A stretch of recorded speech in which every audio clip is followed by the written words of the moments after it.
शादी जी निस्बत सां ही लाडो पेश करे रहियो आहियां ऐं माशूक अहमद खे लाडो न चओ मौलूद ये कुटींदासीं जी उठ ततड़ ते कुटी मसर अना बंदि करायूं उन वरी तव्हां लाॾा मौलूद चओ था ख़ुदा खे मञो रब थियो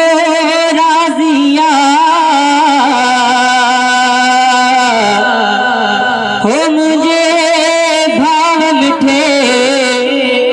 माशूक जी शादिया तोखे माशूक प्यारा वधायूं अल्लाह तोखे माशूक प्यारा वधायूं ओ मौला तुझो उम्मीदूं पुजायूं तोखे माशूक प्यारा वधायूं अल्लाह तोखे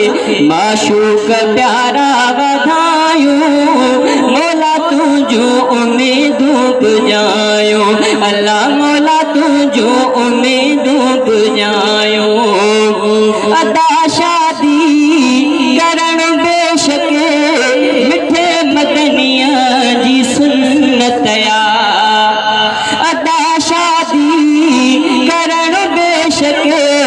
मिठे मदनिया जी सुन्नतया रखी शादिया मेरा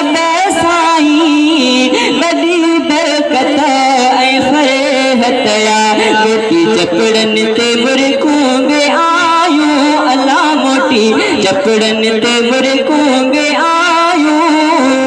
ओ मौला तुझो उम्मीदूं पुजायूं अल्लाह मौला तुझो उम्मीदूं पुजायूं ठहन था ऐश ते रिश्ता हलन था फर्श ते प्यारा ठहन था ऐश ते रिश्ता हलन था फर्श ते प्यारा शरीयत जे तरीक़न सां जुड़न था सोण सुहारा केॾियूं तो सां थी वियो ही भलायूं अल्लाह केॾियूं तो सां थी वियो ही भलायूं ओ मौला तुझो उम्मीदूं पुजायूं गुनाहनि खां मञा थो मां अदा शादी बचाए थी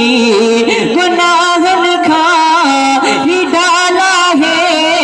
भले दग ते हलाए थी तो बिने क्यों मिठा अज कमायूं अल्लाह तो बिने क्यों मिठा अज कमायूं ओ मौला तुझो उम्मीदूं पुजायूं सफ़ा खुशिया मोहम्मद शाबान खुशीअ में अॼु नथो मापे खुशीअ जी हद नात जी सुहारा गीत थो गाए तुंहिंजे घर जूं पयूं जरकी जायूं अदा तुंहिंजे घर जूं पयूं जरकी जायूं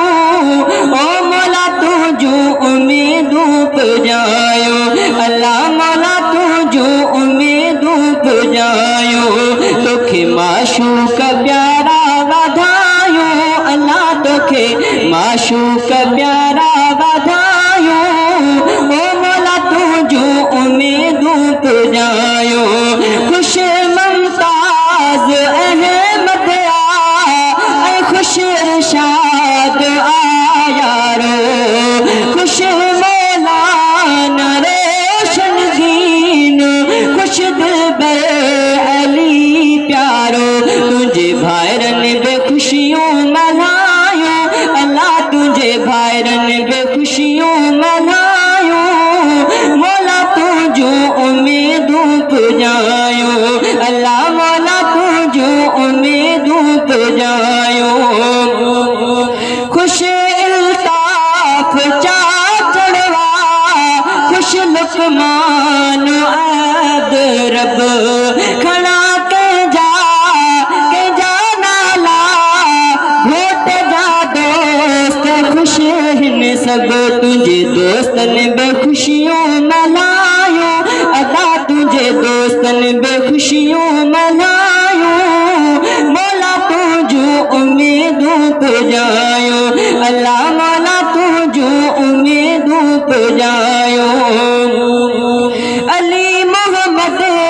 खड़ी आयो मुबारक जो ही गुलदस्तो खुशन साशला भरल रह दो अदा माशूक जो बस्तो तुझी शादी में लादा था गायो अदा तुझी शादी जमोलू गायो मौला तुझो उम्मीदों पे जायो अल्लाह मौला तुझो उम्मीदों पे जायो तोखे माशूक सवड़ा वधायो अदा तोखे माशूक प्यारा वधायो मौला तुझो उम्मीदों पे जायो। अल्हम्दुलिल्लाह।